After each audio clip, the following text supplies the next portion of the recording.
사례는 수입자의 부도로 인해서 수출자 소재 해외 현지 창고에 장기간 보관되어 있는 물품을 수입하는 경우에 과세 가격을 어떻게 결정하느냐 하는 것입니다.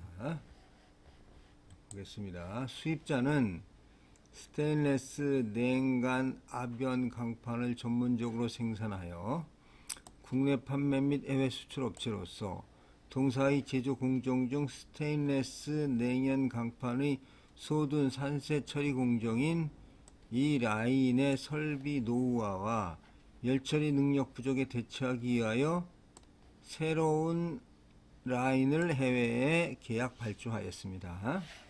그런데 동사의 갑작스런 부도 발생으로 진행 중이던 국내 제작 공사는 전면 중단되고 해외 발주된 설비는 신용장 개설은행이 대지급하여 97년 10월 제작이 완료되어 제3자 매각 시까지 제작국 현지 창고에 보관하기로 하였습니다.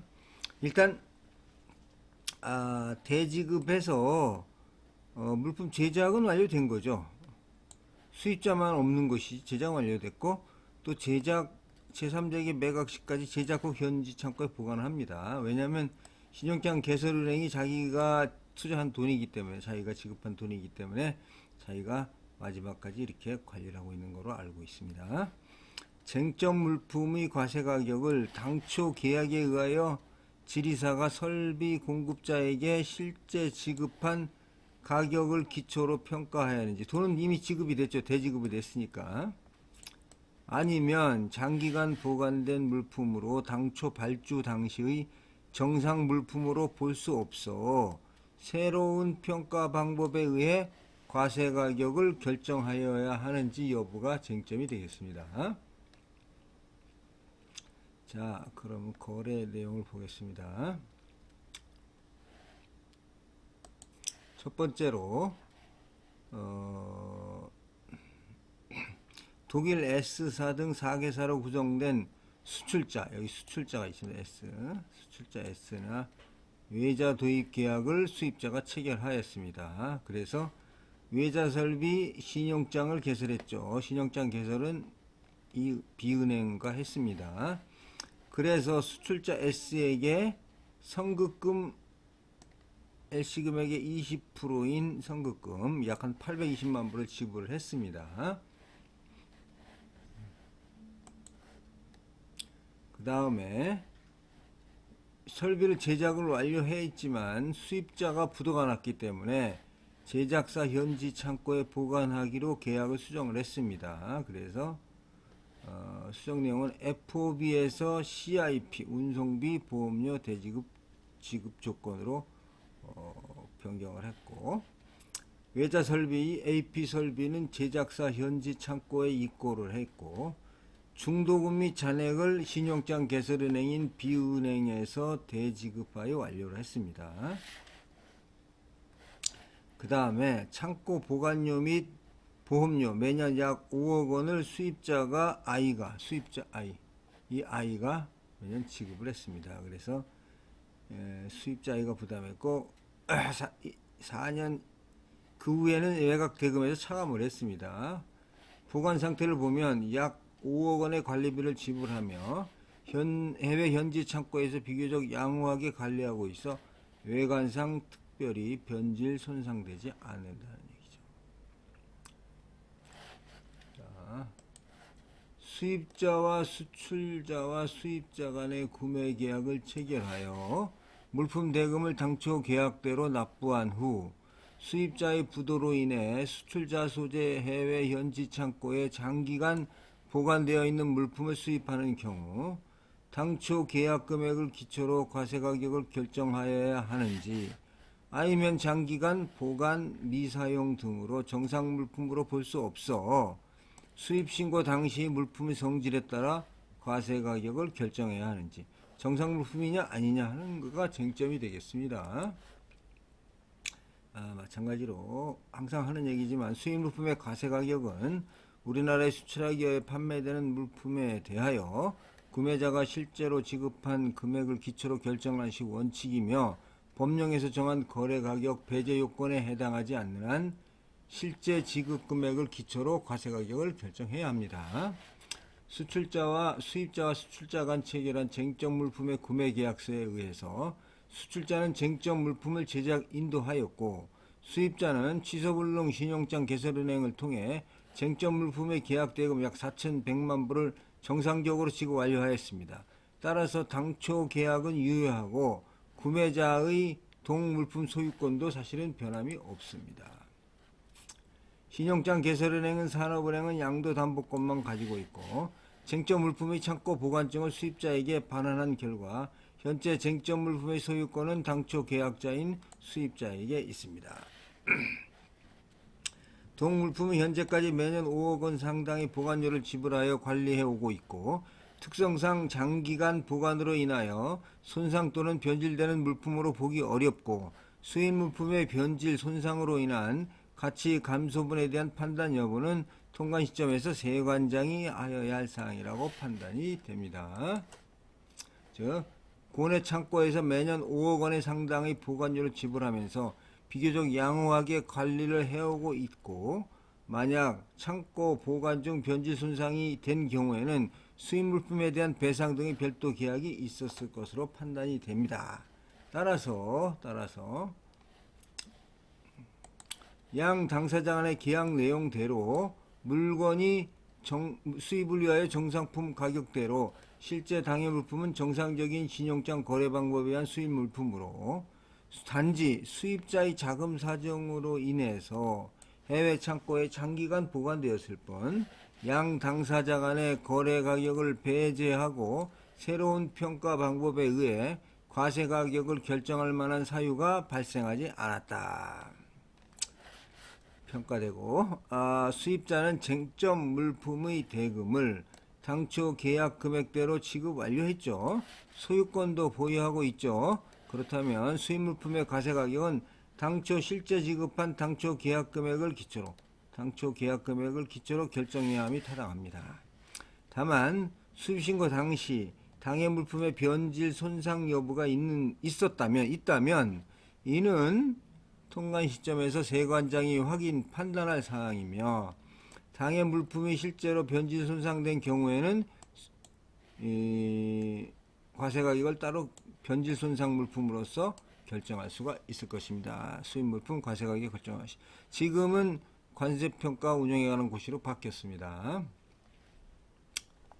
자, 이런 내용이 되겠습니다.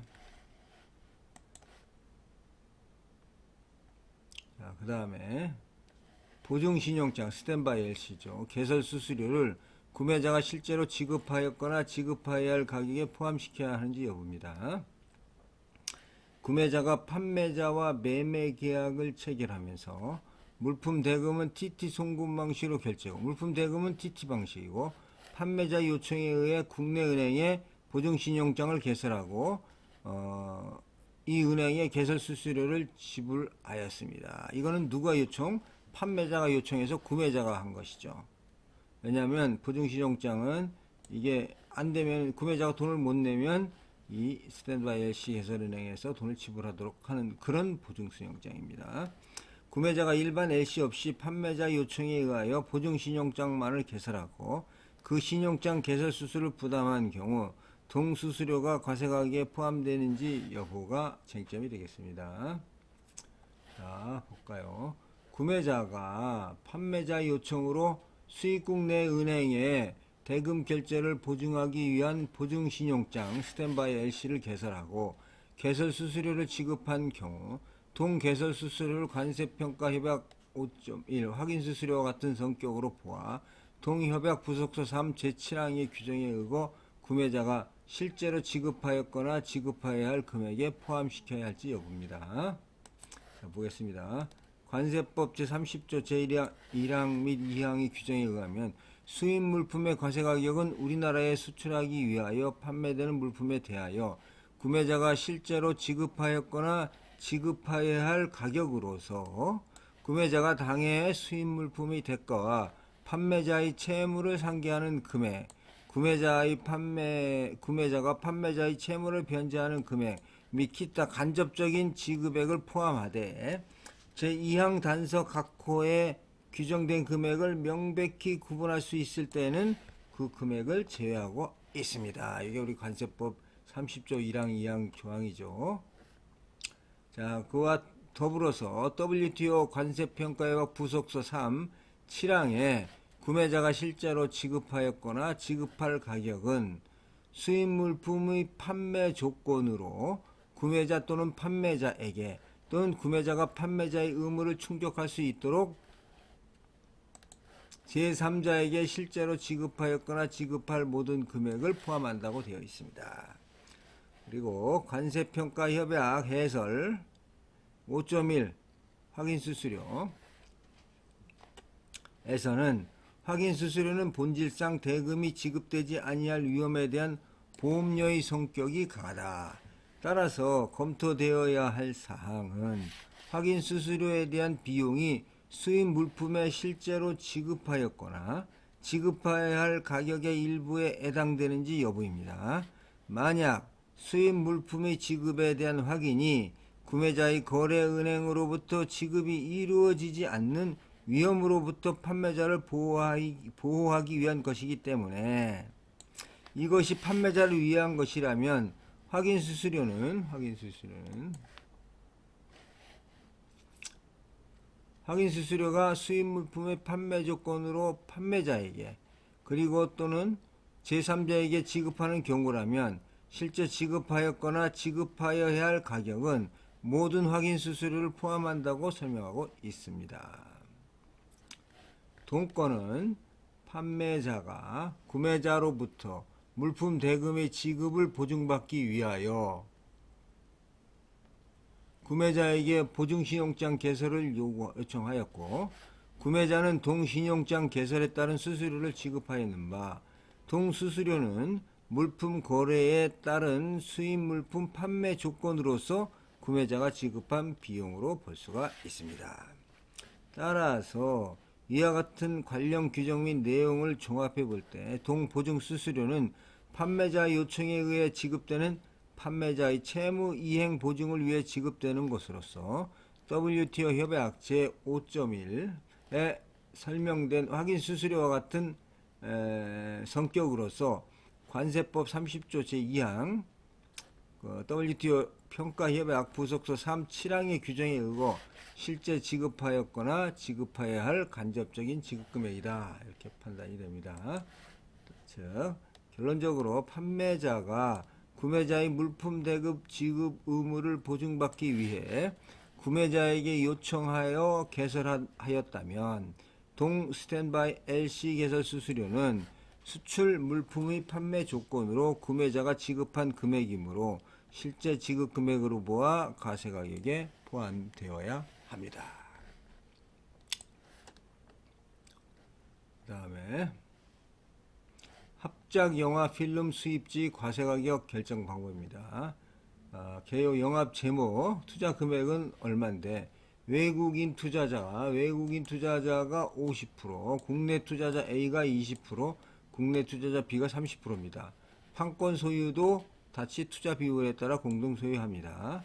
영화 제작 내용은 국내 투자자 B는 영화 제작과 완성에 대한 전체적인 책임을 지고 있고 외국인 투자자는 제작 지원입니다. 해외 촬영분 중 일부에 대해서 외주 제작하고 외국에서 배포권을 보유하고 있습니다. 국내 투자자 A는 외국 투자자가 배포권을 가지는 지역을 제외한 전 세계 영화권을 배포하고 있습니다. 주로 미국이나 뭐 몇 개 지역은 여기서 담당하고 나머지 전 지역은 국내 투자자 A가 담당하겠습니다. 그래서 A가 가장 투자 금액의 비율이 적게 되겠습니다. 자, 쟁점입니다. 해외 제작비를 55%를 사용하여 해외에서 제작비 50% 사용하여 촬영한 후 미편집 영화 필름을 국내에 반입하여 국내에서 완성 제작할 경우 국내로 반입하는 필름의 과세가격이 어떠냐. 이게 이제 55%인데 아직 편집 안 한 겁니다. 편집 끝난 게 아닌데 이걸 들어와서 국내에서 완성 제작할 경우 이 가격을 어떻게 평가할 것이냐. 두 번째, 국내에서 제작비를 사용하여 일부 촬영한 후 이거를 외국에 보내서 제작하여 완성된 영화 필름을 다시 국내로 반입하는 경우. 그러니까 외국에서 촬영해서 미편집하는 건데 수입하는 경우, 국내에서 촬영해서 외국으로 보내서 완성 제작해서 들어오는 경우, 그 다음에 해외에서 제작비 100%를 사용하여 올 로케이션 촬영하여 완성된 필름을 반입할 때 과세가격. 그러니까 이 세 가지 케이스를 놓고 이제 어떻게 해야 될 것인가를 여기서 결정하고자 하는 것 같습니다. 여기에서 또 포인트는 뭐냐면 국내 거주 내국인 한국 배우 제작진의 해외 활동 비용입니다. 출연료, 항공료, 식대, 숙박비 등 용역의 생산 용역을 생산 지원비로 보아서 과세 가격에 공제할지 여부입니다. 해외로 반출되는 국내 촬영 미편집 영화 필름을 용역의 생산 지원비로 보아 과세 가격에서 공제할지 여부입니다. 자, 검토 보겠습니다. 쟁점 13에 대해서 쟁점 13 55%를 사용하거나 100%를 사용해서 외국에서 하는 경우에는 영화 필름의 제작에 소요된 총 제작 비용에서 국내 거주 내국인의 해외 활동 비용을 공제한 금액을 과세 가격으로 합니다. 그 이유는 관세법 30조 1항에서 역시 마찬가지로 수입 물품의 과세 가격은 우리나라에 수출하기 위하여 판매되는 물품에 대하여 구매자가 실제로 지급하였거나 지급하여야 할 가격에 운임을 가산하여 조정한 거래 가격으로 하자고 규정이 되어 있습니다. 그러나 본건과 같이 국내 제작사가 해외에서 촬영하여 직접 반입하는 경우 수출 판매가 일어나지 않았으므로 1방법이 배제되고 2방법 이하 순차적으로 적용해야 됩니다. 수출 판매가 아니다 이거죠. 제2방법 및 3방법은 특정 제목의 영화 필름이라는 점에서 관련 물품이 없어 적용하기 어렵고 국내에서 판매되는 물품도 아니기 때문에 4방법도 적용이 곤란합니다.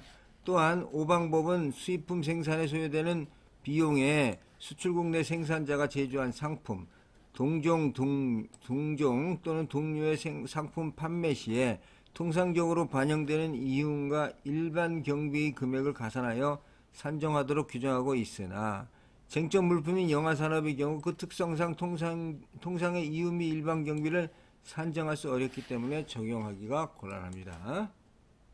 따라서 제6방법에 있어서 제1방법 내지 5방법의 원칙과 부합되는 합리적인 기준에 의하여 과세가격을 결정하도록 하고 있고 관세법 시행령 제18조 4호 용역의 생산지원 단서에서 생산지원비 중 우리나라에서 개발된 것은 가산하지 않는다고 규정하고 있는 바